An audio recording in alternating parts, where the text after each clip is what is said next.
All right. All right. Welcome to the Blue Falcon Podcast. I am Bobby Steagall, and I'm joined today with New Jersey Senate candidate, Mr. David Winkler. David, thank you so much for coming on the podcast, and hopefully everyone who's watching this will work with us as I stumble through this studio software. I do want to say thank you so much for coming on the podcast. Thank you for having me. Yeah, of course. So we want to start with, I guess, yesterday's events. Can you kind of break down what happened with New Jersey now? Like, what's going on with New Jersey, and why are so many reporters calling you to get the story on this? So what took place yesterday was... I still think I can hear now. Oh, okay. Sorry. 1 second, guys.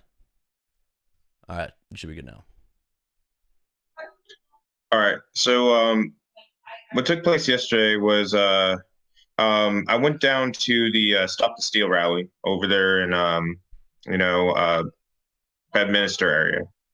And when I got down there, I met with a bunch of Republicans, talked to them, gave my speech about my race, but what ended up taking place after was they had a secondary rally, which was to go over to Governor Murphy's house to protest his unconstitutional orders, or his emergency orders that he's put in place, which once again shuts us down.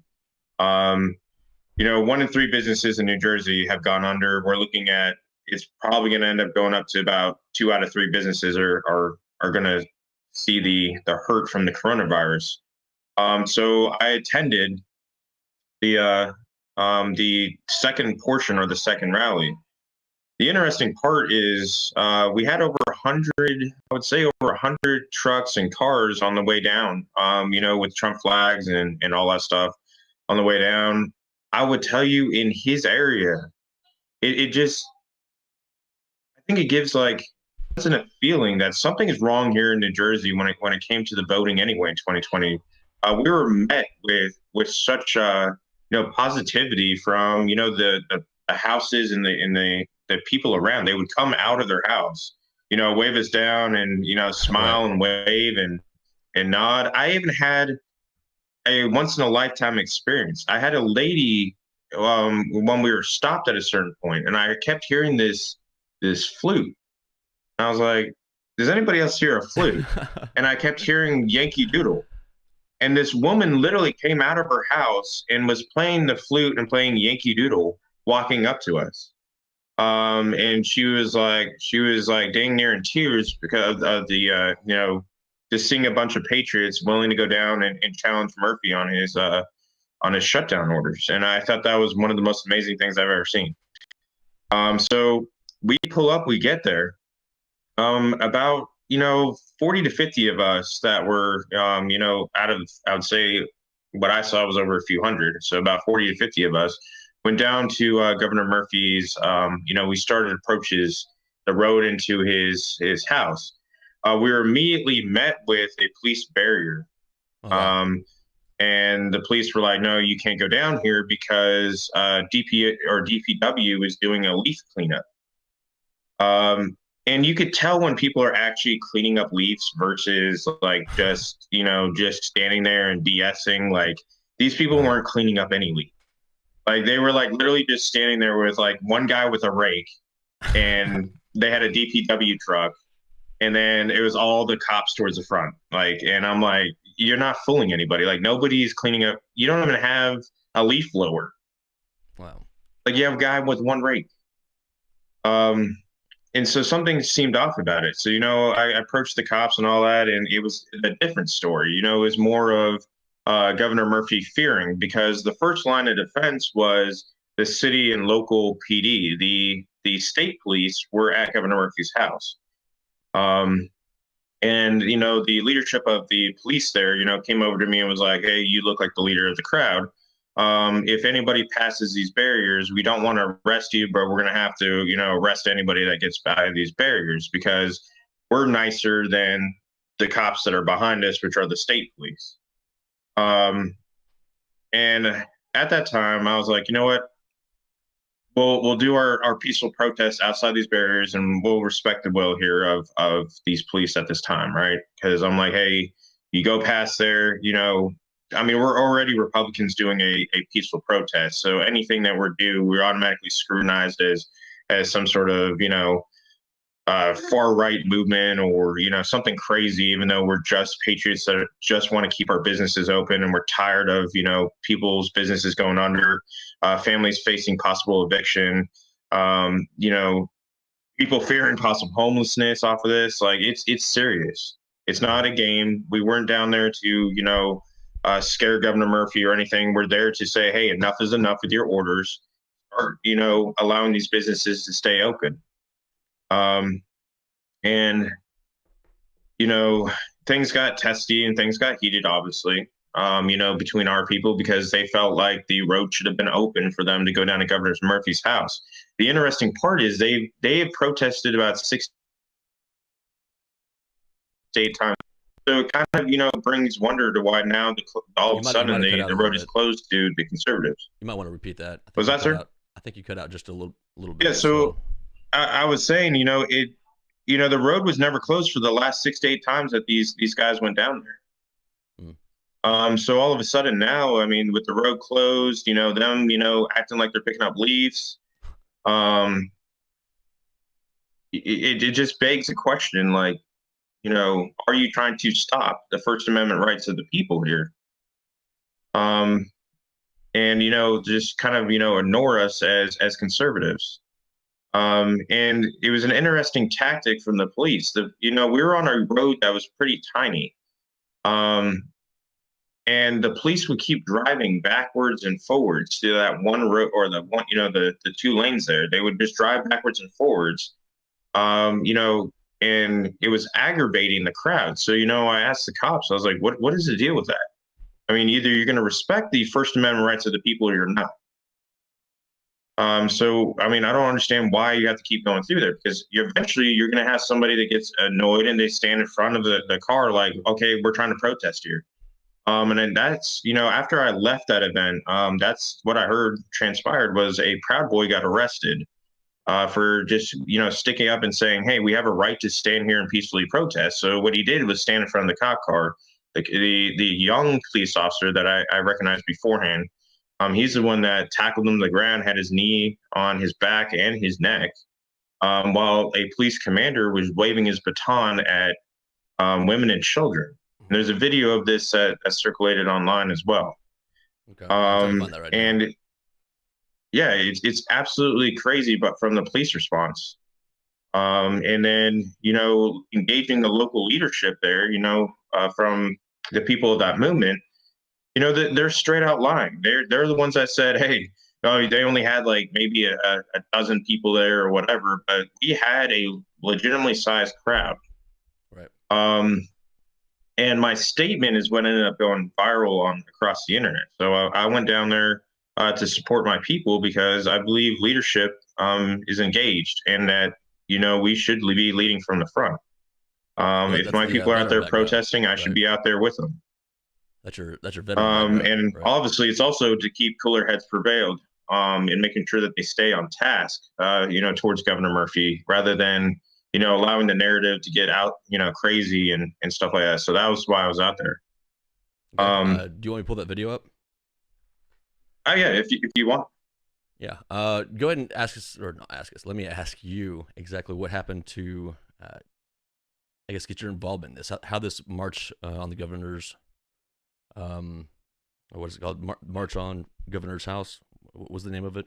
There's a whatever the title is. It was a march down to. I mean, they had a lot of different names for it, but it was just a march down there to, protest against Governor Murphy's unconstitutional orders. Okay. Now, how'd that start, and how'd you get involved with that? So they're a great group. They're called Revive New Jersey. They're a bunch of grassroots elements that get together as Republicans, and great group of people. They've thrown rallies before for Trump to, support for candidates as well. And they recognize real Republicans and, people that they want to align with that actually will uphold the Constitution and the rights of the people. And they invited me to be a speaker alongside the two gubernatorial candidates. Okay. I said yes, ready. Obviously, and I went out there and speak. Pull this video up. Sorry, I'm gonna pull this video up, and I'll let you keep speaking and kind of walk us through this video, if you'd like. Yeah, sure. All right.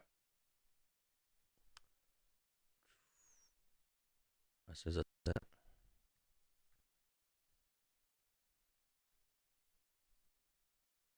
There we go. All right, go ahead.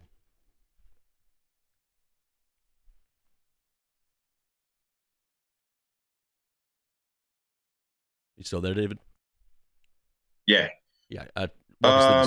So I know you don't have any. I know you don't have any noise on there, but yeah, if you see that, that's Governor Murphy's street right there. The police came out, had it barricaded, and if you, I know you can't go back and see the road, but they had that, interesting DPW vehicle there, and not even like one or two guys trying to like rake leaves that they said that they needed to get done. And that's why we couldn't go down that street, which made everybody mad. It agitated them because they were like, this is a private, or not private, but a public road. We should be allowed to have access. They've let, BLM down there before. Let other, groups go down and protest down there, but they weren't letting them down there. What I said with that went viral was I was talking about the type of support there. I said that remember the quote? I said the Proud Boys were there, the MAGA supporters were there, Republicans there.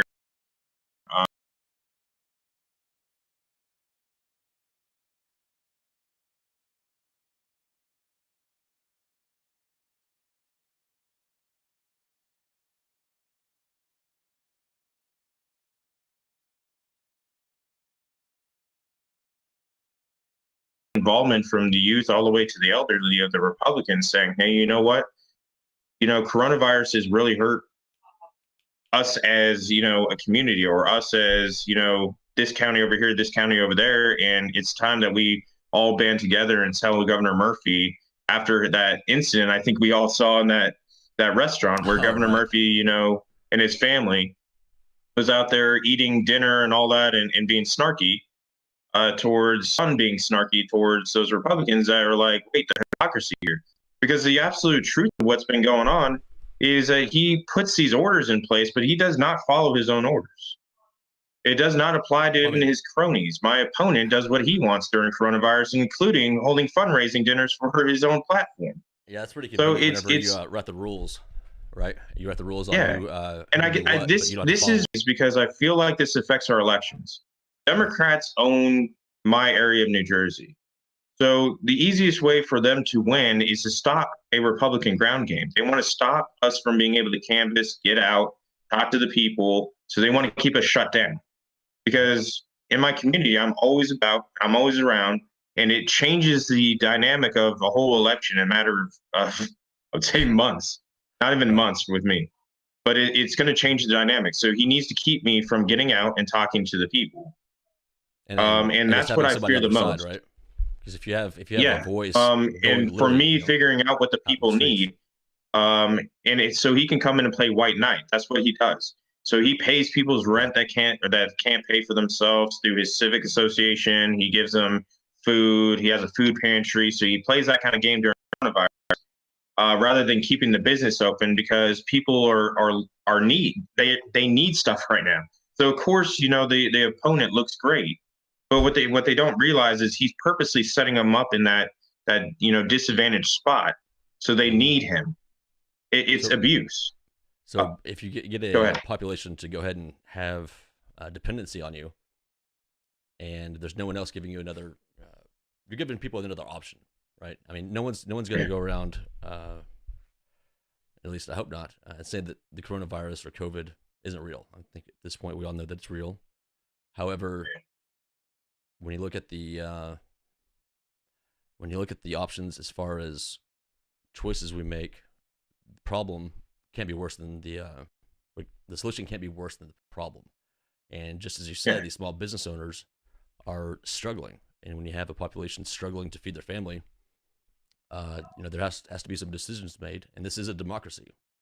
So as a democracy, we have the opportunity to listen to multiple sides. And that what concerns me the most is people trying to silence your voice, right? Because we talked about how, or you told me how some of the news networks have already reached out to you, trying to have a dialogue, I'll quote unquote dialogue with you, and the interactions there. I definitely want to get into later. People feel hopeless right now.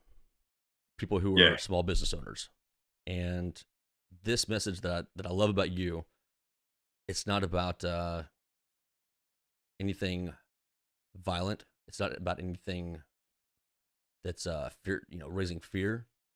I believe you're trying to bring people together and find a solution and work together. And whenever you have a party or an organization, or even from the military, a team, well, if your team is only allowing half the people to create the mission, I don't think everybody in the team really had a voice. We're all a team, and that's what I love about what you're doing out there. I definitely agree. I listen to the people. That's what it is I'm listening to the people. I'm hearing their concerns from the ones I can get to, obviously during the hours we're allowed to be out and about. And I see and then you look across, like, for the months upon months that we have been shut down, there's been a serious, I can see like the degrading of my businesses. I could see them go from being in business to or I'm about to close, the closing sale, and then the for rent sign that comes afterwards. And that's like majority of my businesses that are in my area. That's how it goes. I mean, they stay afloat as long as they can, and then bam, you see that, oops, I'm closing soon. Or sometimes you don't even get that notice. Sometimes it's just that for rent sign, and then you see like the wallpaper kind of stuff go up so you can't see in, and then they're lending out to a new person. It's like demoralizing in my area. And seeing the amount of homeless out now, and the homeless in my area, it's an interesting dynamic, because the homeless in my area are a lot of immigrants, because they had we have a huge immigration problem here. And a lot of the businesses were relying on cheap labor as it was. So they were taking a lot of undocumented immigrants, bringing them in and paying them cash. And so when their businesses are going under, the first people that they get rid of is their undocumented immigrants. And now they're not able to eat or live or whatever it is, because we can't do anything about the immigration issue here. Because the New Jersey Attorney General over there put out a directive that said that we cannot work with federal law enforcement. What? And then, so their hands are tied. Like, so ICE and DHS have a hard time working with local to state law enforcement here because of a directive called the Immigrant Trust Directive, 2018-06, to be exact. And it's all about, not raising fear amongst the immigrant community, but my immigrants fear the mayor, who's also the state senator and the police director, because of his abuses of power and how he utilizes them or uses them. Yeah, we talked about that last time, how your mayor is also the police chief. Like how and you look at the shutdowns, and you look at how Murphy has those shutdowns, it only increases a guy like that's kind of his power over them. It increases. We saw he expended $325,000 through his civic association for Thanksgiving. He gave everybody a turkey in the whole city. And then he had logistics come down. So you saw a bunch of trucks come down in that city, and he would he would have all these, immigrants around the area handed out to the people. If they were too scared, he would put the turkey in an area. If scared of being undocumented, he would put it in an area. And then, he also put out a message that he was going to pay people's rent that needed help. And then you go through those financial disclosures of his civic association, you see it there as well. Like, you see over $17,000 on one line, and then over $60,000 for utilities and everything else that he's paid for. So where's he getting it's ridiculous. His money?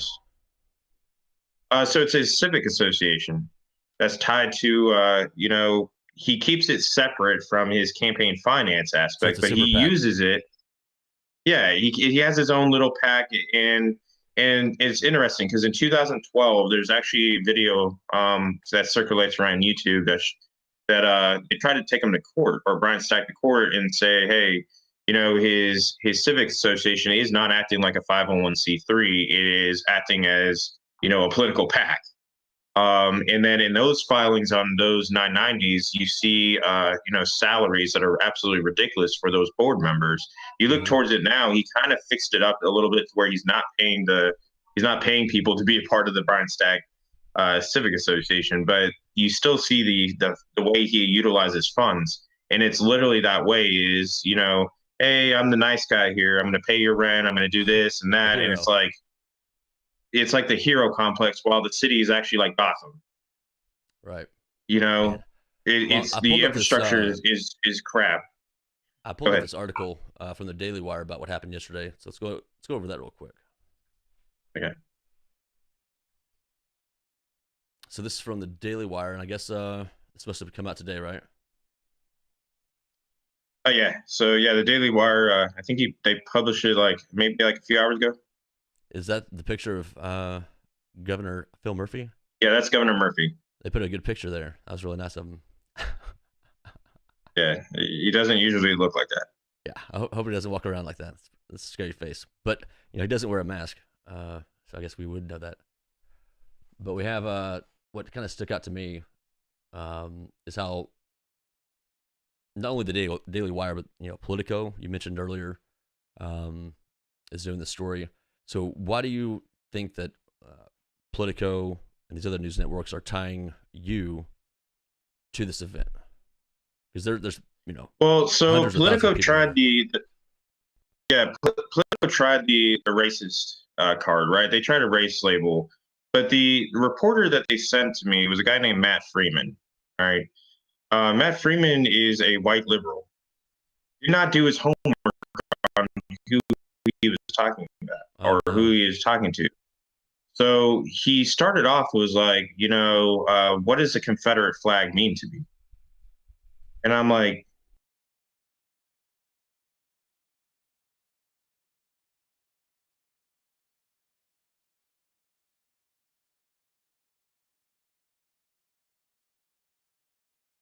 a lot of Trump flags. I saw a lot of "Don't Tread on Me" flags. I've seen, a bunch of ones with guns on them and other stuff like that. But I didn't see any, Confederate flag.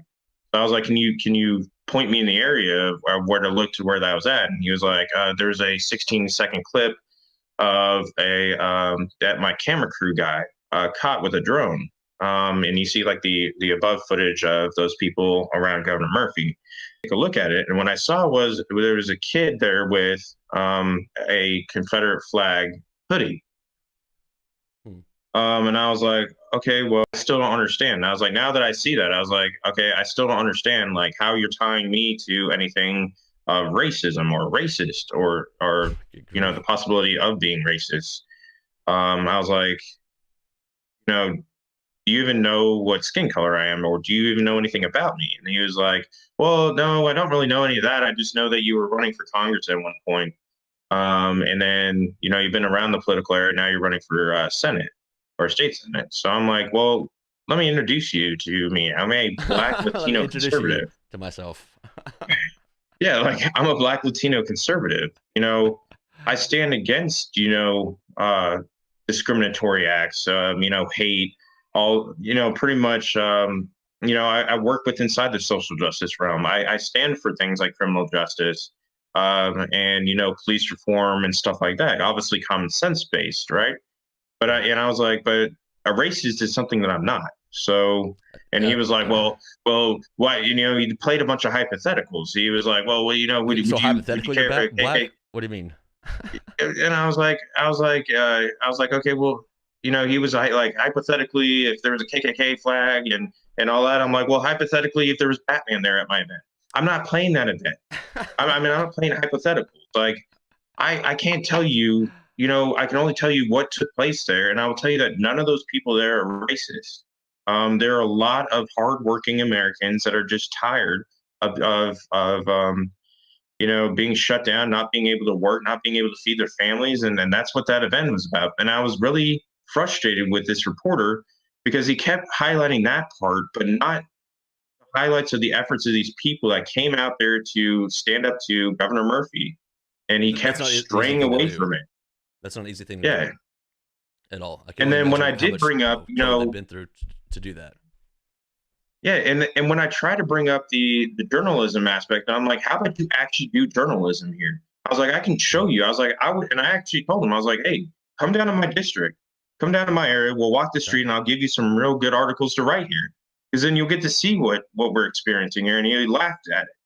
He laughed. And I was like, what are you laughing at it? Information from you firsthand about what's going on in your district. Yeah, because he was like, I could, I have other articles I could do all day. And I'm like, well, that's not real articles. What you're focusing in is on one Dixie flag sweatshirt over here, and the Proud Boys, who are not even racist. They're actually started by a Black Dominican, which, as I said, the Proud Boys that were there were just as peacefully protesting as everybody else. Right? Yeah, they weren't doing anything wrong. They weren't doing anything bad. The right thing. If everyone's doing the right thing and protesting peacefully, I don't understand it was a completely peaceful protest.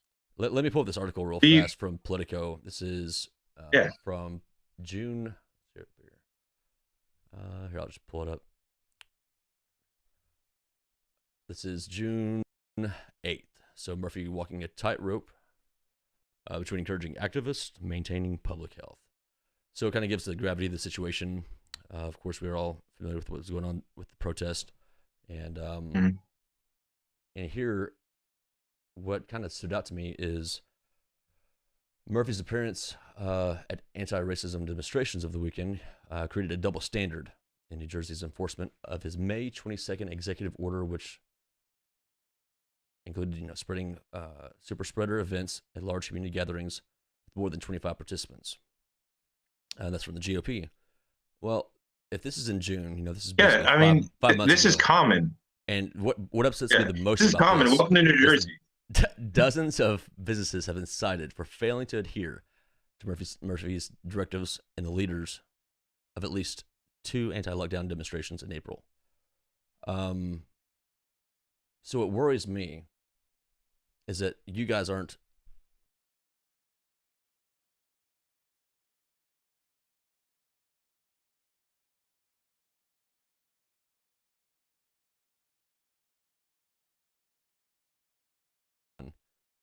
for 5-6 months. Yeah, And this is going just on caught since last week or the week before last, not even adhering to his own policies. And I'm all about the protest for, I guess, the rights for the protest for BLM. Like, they should have the right to peacefully protest. Like, I'm okay with saying that. But at the same time, I don't care what favoritism over a demographic or a block of voting sector. You're going to create a situation where you have a lot of upset people. And as a leader, you have to understand that everyone needs to work together. And to me, he's not acting as a Democrat. He's acting as a poor leader. I'm sure there's Democrats out there who are good leaders. And that's something I want to highlight is I don't care what political affiliation you have. You have to understand how to be a good leader to everyone. And I think that's what you bring to the table, because I don't think you're going to back down from anybody or any discussion. Yeah, so that's the greatest part. Yeah, and the interesting part is, right? Let's say I get elected, right? I don't have a problem if I see social justice movements that are on either side, or even if people were I don't so if it's BLM protesting, right? I'm not going to stop them from protesting or do things to mess with their First Amendment rights, right? The First Amendment is the First Amendment, whether we like it or not, of whatever we're seeing or what group is out there. We must respect that and uphold it, right? I'm tired of the censorship that we're seeing on social media. I'm tired of seeing, people call for, even more. In fact, Senator Bob Menendez just signed a memorandum that I don't even think a lot of New Jerseyans know, but he was calling for YouTube to censor even more of conservative, complaints. And so things like that are really hurting New Jersey in the sense of, conservatives have lost all sorts of morale, and like, is anybody going to help us? Is anybody going to, restore balance here? Because here's the thing I want to say. Our Senate Republicans over there in the state are outnumbered. Our New Jersey State Assembly members are outnumbered. So every single time that it comes to, trying to protect the rights of something like this, the Senate Republicans put something together, they get blocked. And so Murphy and we kind of joke about it. We say Murphy is God in New Jersey, but it's the absolute truth right now. I mean, when the Democrats own absolutely everything, Governor Murphy's able to get away with whatever he wants to get away with. And he blocks all sorts of means to, protect these businesses and do everything else because he just wants power here. I think that's what it is. It's not even about the people. It's about power. I can see that. And it's sad because at the expense of power, he's destroying his economy here, and he's destroying the families here, destroyed our education. He's destroyed, our healthcare. He's destroyed everything that you could think of here in New Jersey.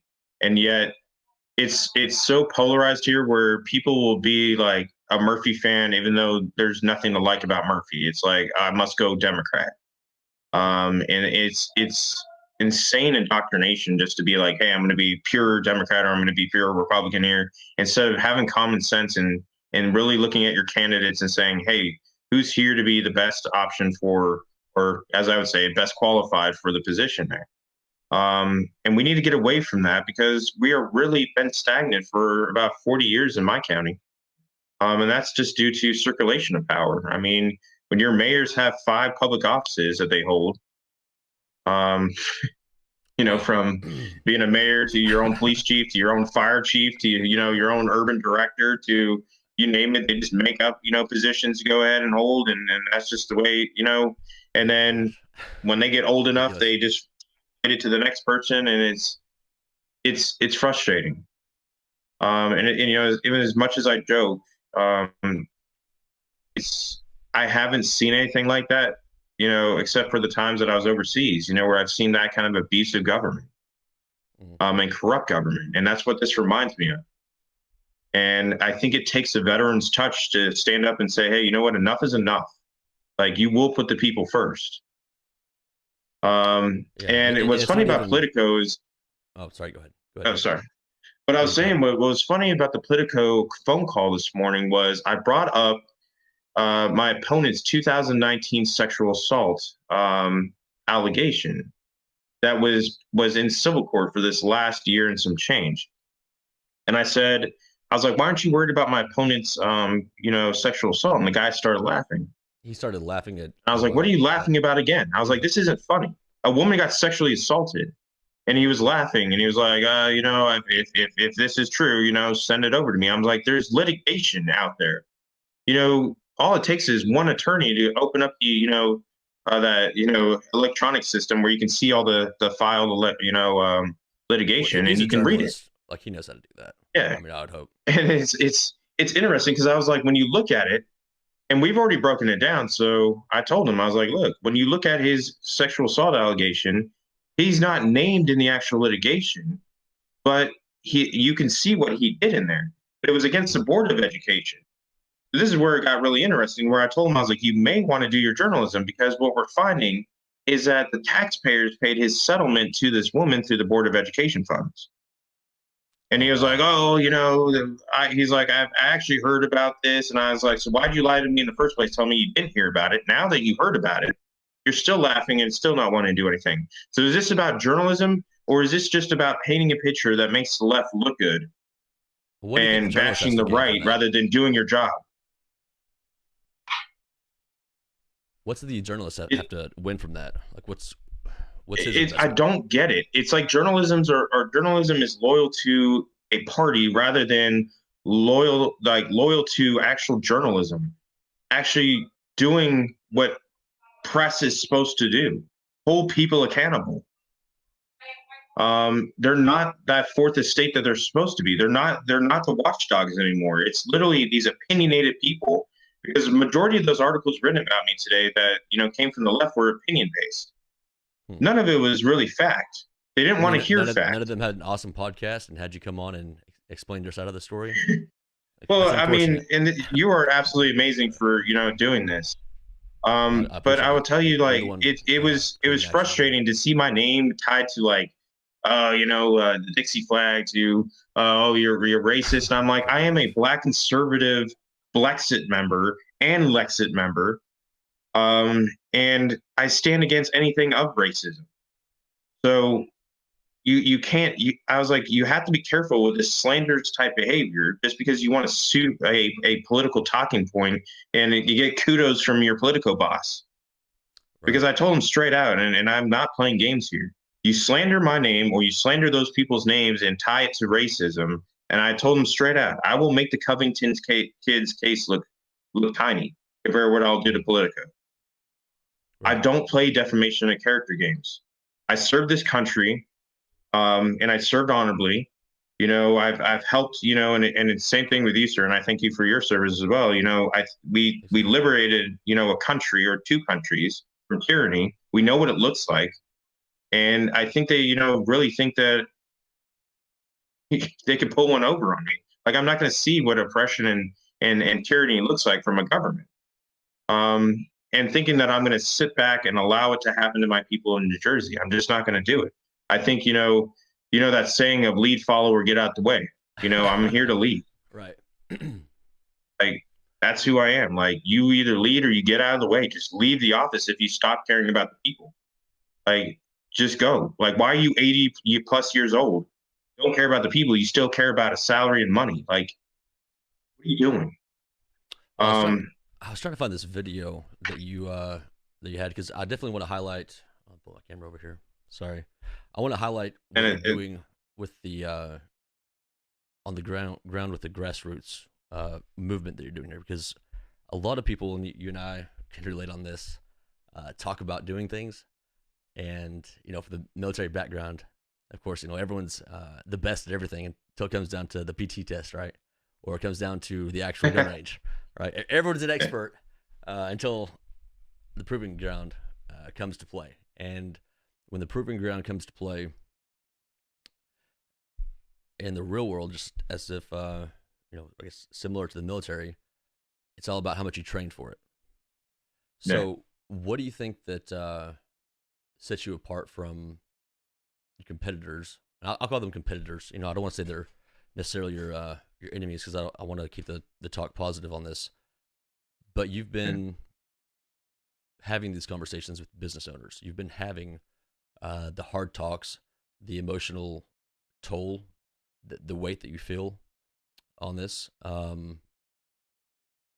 What kind of advantage do you think that gives you, your passion and drive? What advantage does that give you versus what you're up against, your opponents there in 2021?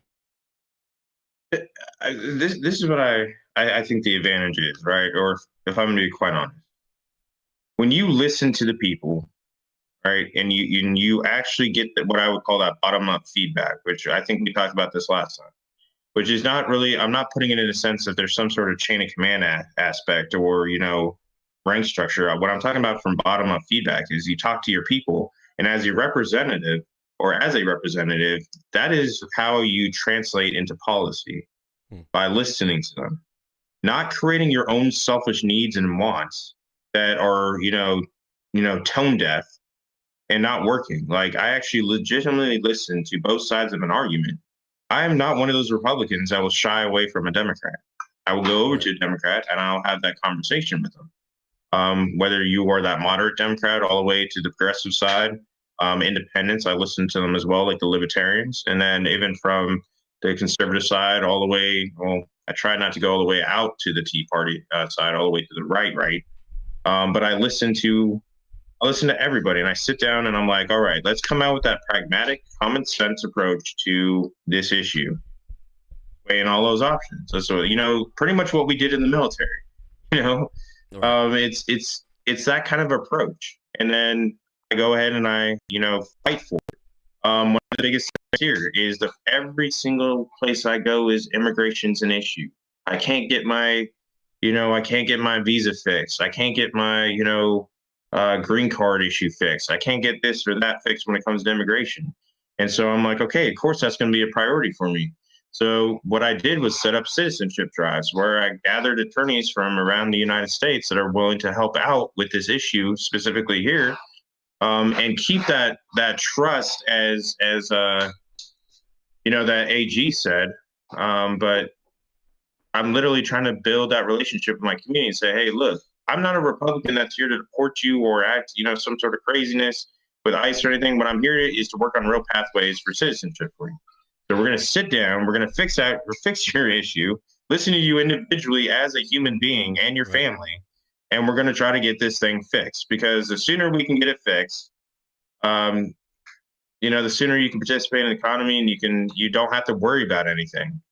Obviously, if there's issues where there's people that can't. I mean, obviously, we got to be realistic. There's probably some families where you can't do anything for them, but majority of them, I think I can fix. I think that's I'm gonna say this the way it has been said, and then I'll say it the way I view it. The weight of all these issues, from your example, immigration. You can go down the list of things that Democrats and Republicans fight on.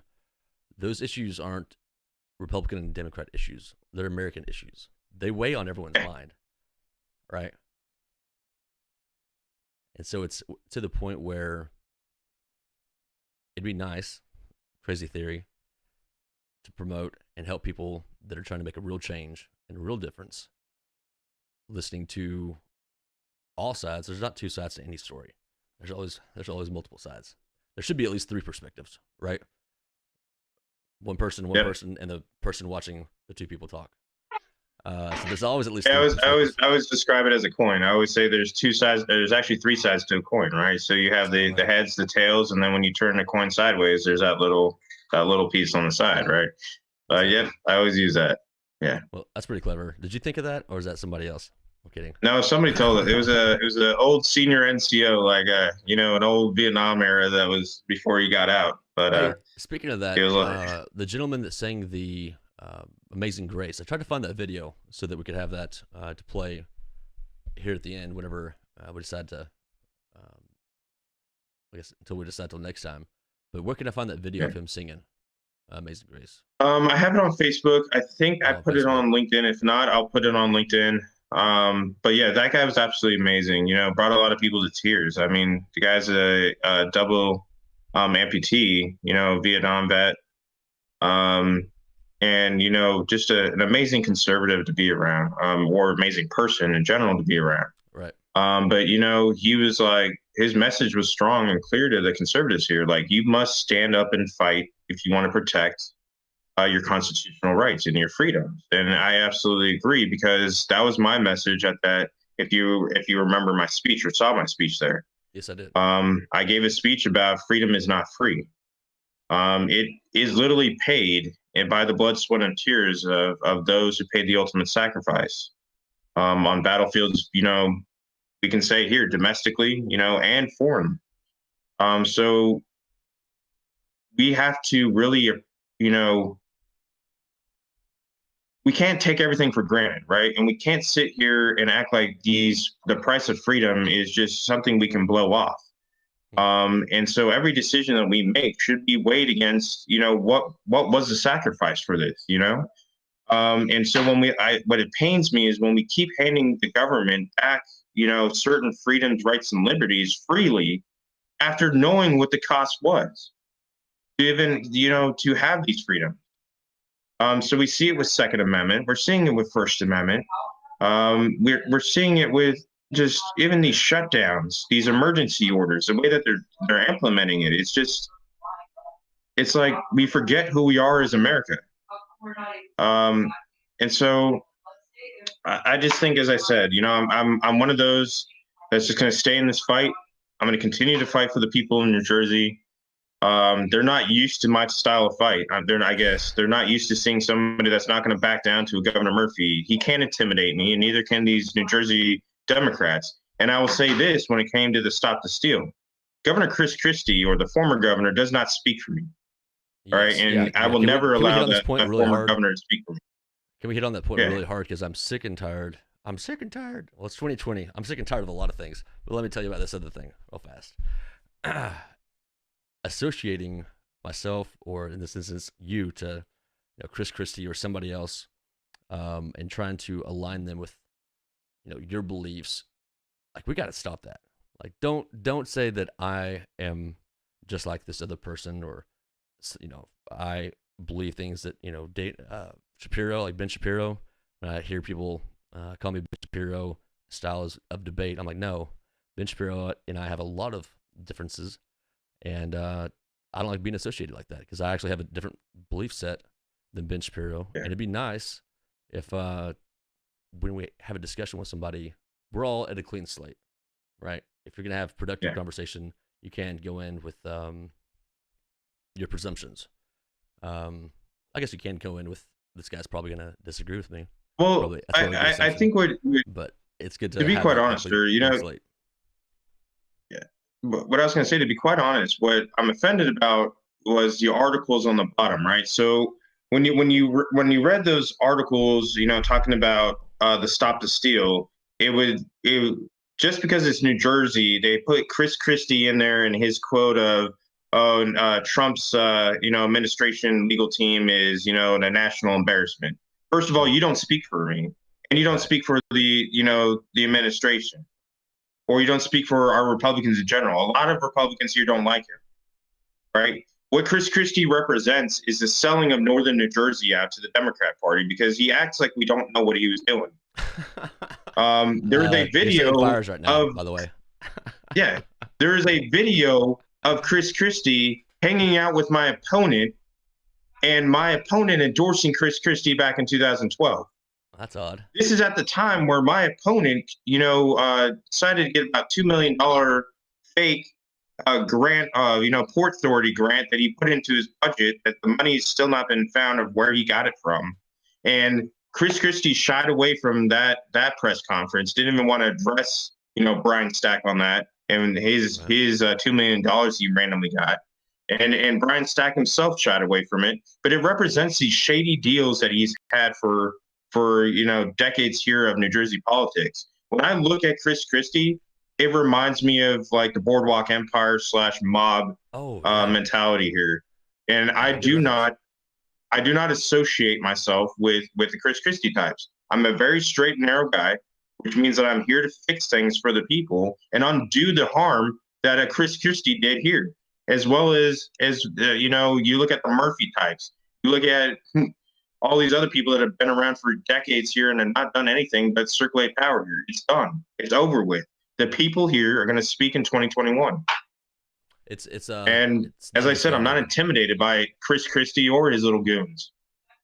Well, they're probably bigger goons. I wouldn't call them little. Chris Christie's pretty big, but well, I'm you know what I mean. I'll stay neutral on all those. Fair enough. The other thing that I want to be sure to hit on is, do you think that how do you feel about what's going on in the rest of the country? Do you know how other states feel? Because you're obviously dealing with a lot of things there locally. Here in Tennessee, we don't have the same situation that you do. So do you guys get any outside news? Because I definitely want to expound on feedback I've already gotten in the past 2 or 3 hours about our discussion. Well, I mean, I hear, things that are going on in the other states. When I was trying to look more towards the national race, right, towards the federal, I paid more attention towards, what would be going on, let's say, in Tennessee, Texas, California, all that kind of stuff. Right now, because it's a state level race, I'm more focused purely on New Jersey. Doesn't mean that I'm not paying, not wanting to hear the issues from other people around the United States. It's just, you have to really hone in on what the issues are in your state when you're looking at a state level, as well as obviously there are some key federal aspects you need to pay attention to as well if you're at the state level, especially in how it affects New Jersey. But yeah, I'm always down to hear what's going on in other areas. I got a lot of buddies that are in politics across the United States. So I hear Arizona's problems. I hear Texas problems. I hear sometimes I hear Tennessee. But I always hear something good usually about Tennessee. Yeah. I usually hear whenever it's referencing somebody like, Representative Blackburn, that's I like her. I think she's pretty cool. Or, the congressman over there in Nashville area, Congressman Mark Green. I usually hear something good. Yeah, Tim Burchett's is a great congressman here. Also, he represents Knoxville area. So shout out to Tim Burchett. You're doing great things. Yeah, I'm usually happy with anything that comes from Tennessee. Tennessee is an amazing place. So. Yes, sir. The interesting part that I've had, interesting part, the most odd and kind of shocking value that I've had incur the past 2 or 3 hours from my friends and family is the question of, is there anything we can do about this? So in states like Tennessee, I have family in a lot of conservative states. There's, I guess, the emotional toll it takes on somebody to turn on Fox News or CNN or anything else, especially with the generation that's over 50 or 60. The older generations don't really get on YouTube. They don't really know. Maybe not. They don't know how, but they're already set in their ways. They turn on the TV, right? They don't want to figure out how to use YouTube. I gotcha. Yeah. Heard that. And so, several people have come to me this evening asking, what is it that we can do to make a change? Is there hope? What I'm so this is most what excited about. This is what I would say is people like you. Hold on, David. Let me talk go for a ahead. minute because you're awesome at talking. And so let me stumble here on words, and then you can nail it. What you're doing there is something I think you and I can both agree on, and also give people hope, but also action to take. Because what you're doing is focusing on the local level, and that's where it's most important today. We can't. I can't do anything about what's going on in California, to New York, to Maine, Alaska, physically, emotionally, or monetarily. However, focusing on the local community and having these discussions, somehow figuring out what actions to take, whether it's to get involved with handing out food to kids who need the meals to go from the schools, talking with your local politicians, and I think you're setting the standard of what it means to be an active participant in your local community, proven through actions that are verifiable, such as this podcast. Like, you have no, how to put this, I can't vote for you. You have nothing to gain politically from having our conversations off the podcast. But here you are setting the standard and using all the resources you have available, just like a veteran would, right? Mm-hmm. And that's what I love about what you're doing here. No one really expects their opponent to defeat them, especially when they're not assessing the value they bring to their constituents.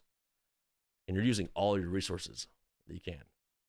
And so from now on, when people ask me, what can I do to help? Well, the answer is share this. That'd be great. But also link up and demand your local legislators to have conversations like this that I'm having with David. Get them to do a podcast a week, or get them to do something to where you can actually talk with them once a month.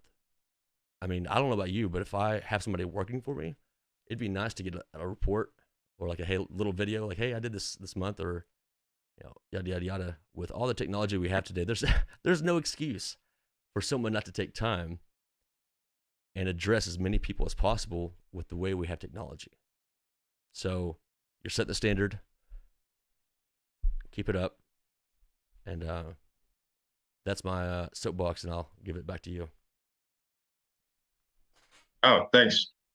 I don't know. So this is what I think that it's ingrained. What I would say, one is, I think it's ingrained in a lot of our veterans. Like, I just believe that maybe it's just my style, but like, if I ever,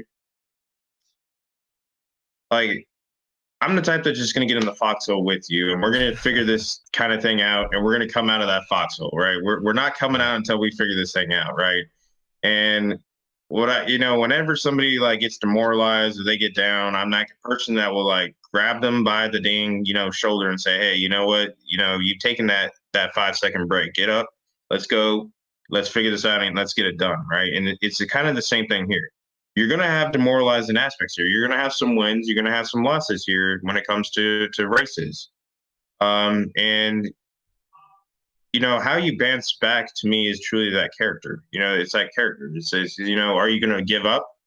Are you going to stop, or are you going to actually just, keep on trucking along? And I think what's killing the Democrats here is, even with the hint or possibility of a Biden administration, they thought that the Republicans were just going to lie down and take it. Like, I've been like corralling all these Republicans and being like, no, you're going to stand up and you're going to fight. Right. And it doesn't matter if, Biden's up there. It doesn't change your values as a Republican. It doesn't change who you are. It doesn't change what you stood for, all the way through the, Trump's, election rallies, to you name it. You are still who you are. So you need to remember who you are, and you need to get out there, and you need to go out there and fight for your communities. I always try to tell people, man, it's never the short battle, and I think a lot of people fail to understand this. Like, stop with the instant gratification. A lot of the war can be won across time, especially with politics, right? So you start to get that conservative values in there. You start taking care of your community, start taking care of that inner city. You start to see that positive change to where you start seeing those voting the voting percentages start going your way, and then you start making districts winnable. And it all comes down to actually rolling your sleeves up and getting that work done. But if you're not getting out in your community and you're not doing those drives to, mentorship of the youth, to tackling like what it may be, alcohol abuse, drug abuse, housing issues, you name it, you got to be that grassroots mentality type. Get out in your community and do right by your community, and eventually you'll start seeing those wins. When you start seeing that neglect of the communities, that's when they start to doubt you as a community, because you're not really taking care of anybody. And they just start to vote down lines, and that's usually what we end up seeing. People are more really open. Works, right? That never, usually doesn't work out well. And I will tell you right now, I mean, the mood amongst Republicans is absolutely amazing. Like, that feeling yesterday, that was a family, that was camaraderie. Like, that was all different backgrounds. That was family. And that's what I'm seeing across these rallies all across New Jersey. They're excited. So it's almost like, the 2020 election thing didn't happen, which is actually, I think, what's pissing off Murphy, is he thinks that, like, these Republicans are, shouldn't be happy. It's like, I'm an American. He's like the Grinch that stole Christmas.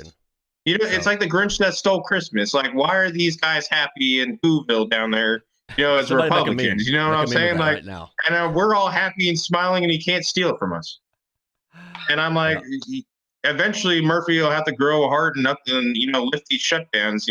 Hopefully that was a lesson of the Grinch, but I don't think it will happen. So we have to force him. Well, what role do you think the media plays in our? I don't want to say fight. It's probably too strong of a word, but people may not understand the power they have of sharing, liking, and connecting in a community on social media that is productive. I mean, if you went to a neighborhood and every single time you walked into that neighborhood, you got pissed off and you wanted to leave, you'd probably stop walking into that neighborhood. You'd probably find somewhere that you make friends and there's some kind of engagement that's productive for everybody. And on a social media level, I think there's an opportunity there for individuals, instead of fighting on Facebook, if they want to make a difference, find quality, genuine content, sharing it, and that's a form of activism also. Resharing a Fox News article isn't really helping anybody in your community, unless it's about your community, unless that article is about your community, right? But if there's somebody locally making a difference in that, that will exponentially create an offline network about and around the issues you care about for the people you care about. And so anybody in New Jersey, I highly recommend sharing this if you believe in what David's doing, because the power that brings to social media, big tech, we'll call it an empire. They made the rules. We can't make the rules. We can't undo the rules. But what we can do is figure them out and play by them, right? I mean, I don't see the disadvantage in that. I think the bigger issue here is like, be honest in your journalism. I guess is what it is. I think is what's frustrating us the most over here on this side is just be honest, right? I'm used to getting attacked by the left all the time. Like I get attacked, whether it be Facebook, Twitter, Instagram, Facebook, you name it. Even LinkedIn, you know, I think you've seen it on there as well. I get attacked. Yeah, it's pretty. And I don't think the left has really understood this, and it's something that they haven't learned from 2016 either. When you are falsely accusing somebody of racism or using identity politics, or you're doing certain things where you're just purposely being disingenuous, you are actually hurting your own. You're hurting yourself, because what you're doing is giving rise to, you know, like for instance, this incident yesterday where it went viral and all that was a lot of leftists trying to hate and make a problem out of something that was completely peaceful, which ended up getting it ended up going viral because of a lot of like weird hate stuff of not understanding, you know, once again, obviously, besides knowing that I'm not racist, it just went viral. And then you had a lot of leftist outlets that wanted to throw their own little spin on it, because what they were mad at is that we want to investigate and we want to, you know, hold those accountable for election fraud and voter fraud. And they're just mad that there's Trump flags there, and they were mad that people still support Trump. And so they came out of the woodworks to sit there and attack me. And it doesn't work. When you sit there and you do that to somebody, it's just not working. The Trump, not even Trump, but conservatives or Republicans in general are going to rebuke that real quickly. And they're not going to put up with that kind of nonsense. I don't put up with that kind of nonsense. And so that's why I respond back. And then all it does is just inflate the issue and make it big. And so that's why you get a bunch of retweets and shares and everything else. I mean, if it was just positive, if I put a positive message out there, nobody retweets anything, right? So a lot of it has to do with controversy. And I hate to say it, that's the way it is in America. You know, like somebody, you know, AOC of the world puts something really, you know, interesting, like, you know, I don't know how to use a garbage disposal, and everybody attacks her for saying I don't know how to use a garbage disposal, and you know, like, right. Like, you know, 2,000 tweets later, you know, it's like, what the hell is going on in America? Right. Well, I'm going to disagree with you, and I support because I do believe that we can come to a time that there's always going to be bad news, and bad news will always spread faster than good news. Yeah. But I believe if people want to see good news and good content, they'll find it. It's just people creating it.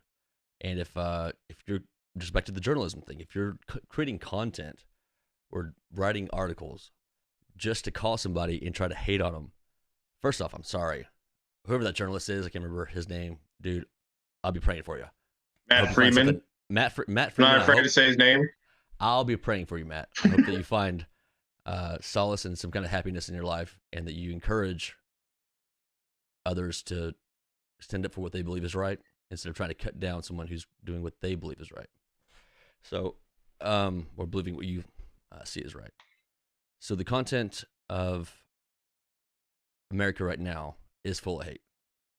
And by the end of this podcast, I guess we should probably wrap it up. This is pretty long discussion so far, but I'll let you make that call. You're the boss. The message here is hope, but also action. Yes, it is. Hope and action. I mean, it's great to have hope, but if you're not acting on it, like, you don't go anywhere. And I think that's if I was to end with that message for you, you know, of people and asking, you know, what can we do? Your actions always speak louder than words. You know, when you sit behind those Twitter fingers behind a computer, that's not action, right? Right. But getting out into your community and actually doing something, you feel like it is. You really feel like you're doing something. You know, when you get behind that social justice aspect of like a Twitter or Facebook, but you're not. Yeah. You have to get out and you have to be the change that you want to see, and that's the greatest way I could put it. Be the change you want to see. So if there's something going on in your community and you don't like it, get out there and fix it. It's the same thing as I said when I was an Army recruiter.